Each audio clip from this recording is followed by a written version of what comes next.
रोजाना यूपी चुनाव का अपडेट जानने के लिए क्लीन न्यूज यूपी को सब्सक्राइब करना बिल्कुल ना भूलें। तो चलिए जानते हैं आज की 10 बड़ी खबरों को।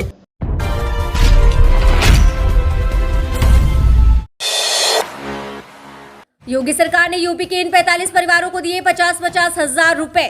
कोरोना काल ऐसा आया कि तमाम लोग अपनों को खो चुके हैं, जिनकी आंखों में आज भी आंसू हैं। किसी ने अपने माता पिता को खो दिया तो किसी ने भाई बहन और पत्नी को खो दिया। जिले में तो 2 पीसीएस अफसर भी कोरोना काल में अपनी जान को गंवा गए। सरकार ने आंसू पोंछने का काम जरूर किया है।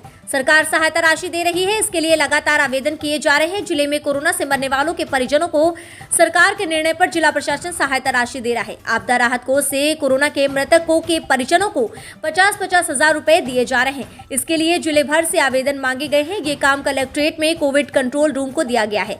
वहीं लेखपालों को भी लगाया गया है ताकि वे कोरोना के मृतकों से आवेदन कराएं और लाभ दिलवाएं। वैसे तो जिले में प्रशासन के आंकड़े में 97 लोगों की कोरोना से मौत हुई है, मगर इसके बाद भी सरकार ने छूट दी है कि अगर पात्र है और प्रमाण पत्र कोरोना से मौत हुई है तो कोरोना के मृतकों के परिजनों को आवेदन करना होगा। इसमें मृतक के आश्रित की passport size photo, RTPCR antigen CT scan की छाया प्रति जिससे कोविड-19 प्रमाणित हुआ हो, मृत्यु प्रमाण पत्र की छाया प्रति, मृतक एवं आवेदक के आधार कार्ड की छाया प्रति, आश्रित के बैंक पासबुक की छाया प्रति सहित दस्तावेज जमा करने होंगे। आज कोई गुंडा टैक्स नहीं वसूलता, माफिया की सरपरस्त सपा, तभी बुलडोजर से परेशानी, अखिलेश पर बरसे योगी। भाजपा व्यापार प्रकोष्ठ के व्यापारी सम्मेलन में सीएम योगी आदित्यनाथ ने कहा कि ओडीओपी से 60 लाख व्यापारी जुड़े हैं। 1.31 लाख करोड़ व्यापारी का सालाना एक्सपोर्ट हो रहा है। आज कोई माफिया व्यापारी गुंडा टैक्स नहीं वसूल सकता। अगर वह ऐसा करता है तो व्यापारी की बोली भले न निकले, लेकिन पुलिस की गोली जरूर निकलेगी। योगी ने कहा, हम सड़क बनाने के लिए भी बुलडोजर इस्तेमाल करते हैं और व्यापारियों की संपत्ति कब्जाने वालों पर भी बुलडोजर चलता है, लेकिन जब माफिया पर बुलडोजर चलता है तो सपा को सबसे अधिक परेशानी होती है। सपा दुर्दाता माफियाओं की सरपरस्त है। कांग्रेस सपा में भारत माता की जय बोलने की हिम्मत नहीं है। सीएम ने कहा कि कांग्रेस सपा के कार्यक्रम में भारत माता की जय के नारे नहीं मिलेंगे। बसपा की सरकार बनी तो उन्होंने जन्माष्टमी रोक दी, सपा ने कांवड़ यात्रा रोक दी। कांग्रेस की सरकार थी तो राम जन्मभूमि पर पूजा पर रोक लगा दी। आज श्री कृष्ण जन्माष्टमी बन रही है, रंगोत्सव हो रहा है, अयोध्या में दीपोत्सव हो रहा है, मंदिर बन रहा है, कांवड़ यात्रा धूमधाम से निकल रही है। आस्था हमारी पूंजी है। मुख्यमंत्री दिनेश शर्मा ने कहा कि विपक्ष के एक दल की सरकार में नारा लगता था कि बंद दुकान तुम्हारी, खुली दुकान हमारी। गोरखपुर में बोले सीएम योगी आदित्यनाथ, दुनिया देखेगी पीएम मोदी ने कैसे साकार किया सपना। मुख्यमंत्री योगी आदित्यनाथ ने कहा कि जो काम विपक्ष के लिए नामुमकिन था उसे मोदी ने मुमकिन कर दिखाया। जिसे वो लोग असंभव कहते थे वो सब आज संभव है। 7 दिसंबर को पूरी दुनिया देखेगी कि प्रधानमंत्री नरेंद्र मोदी ने पूर्वी यूपी के उस सपने को कैसे साकार किया जिसकी उम्मीद यहाँ के लोग 4 दशक से लगाए बैठे थे। मुख्यमंत्री योगी आदित्यनाथ ने कहा कि प्रधानमंत्री नरेंद्र मोदी 7 दिसंबर को पूर्वी यूपी के लिए सपना बन चुके 3 बड़े प्रोजेक्ट का उद्घाटन करने जा रहे हैं। ये सपने को साकार होते हुए 5 करोड़ की जनता देख रही है।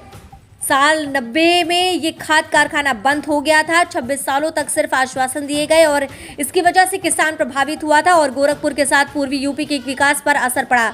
अब ये सपना साकार हो चुका है। योगी ने कहा कि बाढ़ और बीमारी के लिए जाने वाले पूर्वी यूपी को लेकर पिछली सरकारों में संवेदना नहीं थी। पश्चिम बंगाल की सीएम ममता बनर्जी अगले माह आ सकती हैं वाराणसी। यूपी चुनाव में अखिलेश यादव को देंगी समर्थन। तृणमूल कांग्रेस के अध्यक्ष और पश्चिम बंगाल की मुख्यमंत्री ममता बनर्जी उत्तर प्रदेश में अपनी पार्टी के विस्तार की संभावनाएं तलाशने के लिए अगले माह वाराणसी आ सकती हैं। उत्तर प्रदेश विधानसभा चुनाव में तृणमूल कांग्रेस ने अखिलेश यादव का समर्थन करने के पहले ही संकेत दे दिए हैं। वह पहले ही कह चुके हैं कि यदि अखिलेश यादव को हमारी मदद की जरूरत है तो हम मदद करने के लिए तैयार हैं। संभावना है कि पीएम नरेंद्र मोदी के संसदीय क्षेत्र वाराणसी से ममता बनर्जी केंद्र सरकार को भी घेरेंगी। उन्होंने कहा कि 2022 का उत्तर प्रदेश विधानसभा चुनाव अखिलेश यादव बनाम योगी आदित्यनाथ बन गया है। त्रिपाठी ने दावा किया है कि 2022 के विधानसभा चुनावों में भाजपा की सीटों की संख्या 2017 के कुल 312 से कम हो जाएंगी, क्योंकि समाज में गुस्सा है। किसान धान की उचित खरीद के अभाव में और उर्वरकों की उपलब्धता के कारण चिंतित है। मायावती का ऐलान, यूपी में बनाएंगे 2007 से भी मजबूत सरकार। उत्तराखंड में अकेले चुनाव लड़ेगी बसपा। उत्तर प्रदेश में आगामी विधानसभा चुनाव को लेकर सरगर्मी तेज है।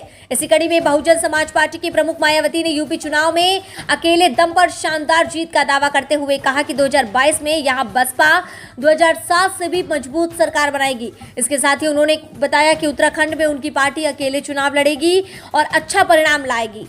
इसके साथ ही उन्होंने पंजाब में बसपा शियद की गठबंधन सरकार बनने का दावा किया। बसपा सुप्रीमो मायावती ने सोमवार को बाबा साहब डॉक्टर भीमराव अंबेडकर की पुण्यतिथि के मौके पर उन्हें श्रद्धांजलि करने के बाद प्रेस कॉन्फ्रेंस में बीजेपी और सपा पर जमकर निशाना साधा।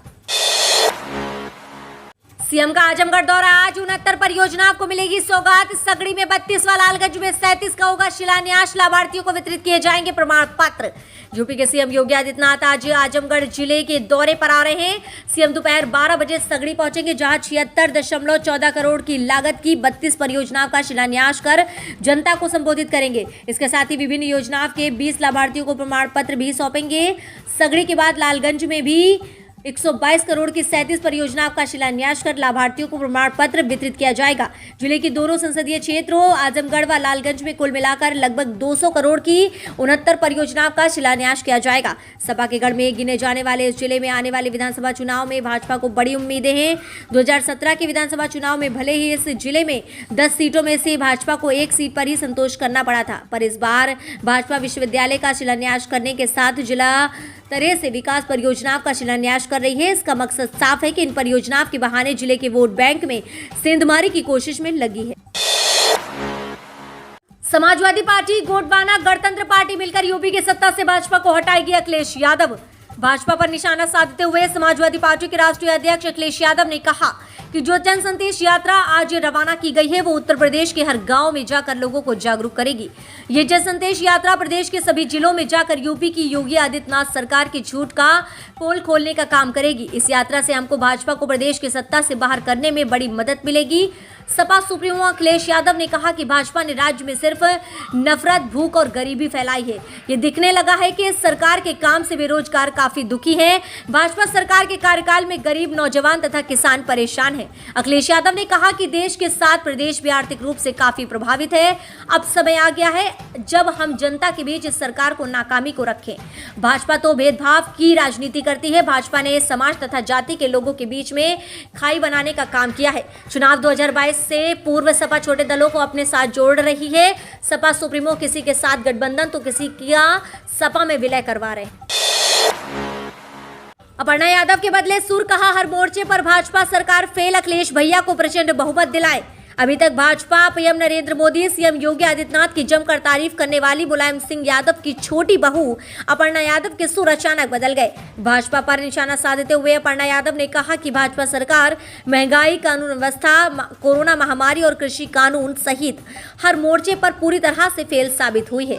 आगामी विधानसभा चुनाव में जनता इसका जवाब देगी। इस बदले सुर की वजह से राजनीतिक गलियारों में चर्चाएं तेज हो गई हैं और नेताओं और जनता को लगने लगा है कि परिवार में जल्द ही एकता दिखाई देगी। अपर्णा यादव ने कहा कि विधानसभा चुनाव 2022 में अखिलेश भैया को प्रचंड बहुमत दिलाएं।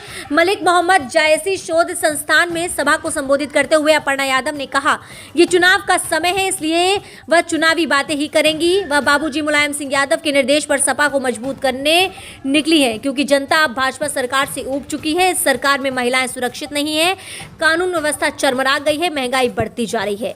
अपर्णा यादव ने कहा कि हमने तिलोई विधानसभा क्षेत्र में देखा कि सड़कें बदहाल हैं, स्वास्थ्य व शिक्षा व्यवस्था ध्वस्त है। सूफी संत जायसी की धरती भी विकास की जाट बो रही है। सपा सरकार बनते ही तिलोई विधानसभा क्षेत्र के विकास को प्राथमिकता मिली। पश्चिमी यूपी में प्रियंका की राह पर बढ़ रही कांग्रेस, विधानसभा चुनाव के लिए महिलाओं ने शुरू की दावेदारी। कांग्रेस की राष्ट्रीय महासचिव प्रियंका वाड्रा के लड़की हूं, लड़ सकती हूं के स्लोगन के साथ महिलाएं भी सियासत में भाग्य आजमाने के लिए आगे आने लगी हैं। प्रियंका वाड्रा के 40% टिकट महिलाओं को दिए जाने की घोषणा करने के बाद पश्चिमी यूपी की 121 विधानसभा सीटों पर 300 से अधिक महिलाओं ने चुनाव लड़ने के लिए दावा ठोक दिया है। इससे चुनावी मैदान में उतरने की तैयारी करने वाले पुराने कांग्रेसियों के चेहरों पर मायूसी है। रामपुर जिले में महिलाओं ने टिकट के लिए दावेदारी की है। कांग्रेस के वरिष्ठ नेता विदित चौधरी का कहना है कि हमारी नेता की 40% टिकट दिए जाने की घोषणा के बाद महिलाओं के लगातार आवेदन आ रहे हैं। पश्चिमी यूपी में ही अब तक 300 से अधिक महिलाओं ने टिकट के लिए आवेदन किया है।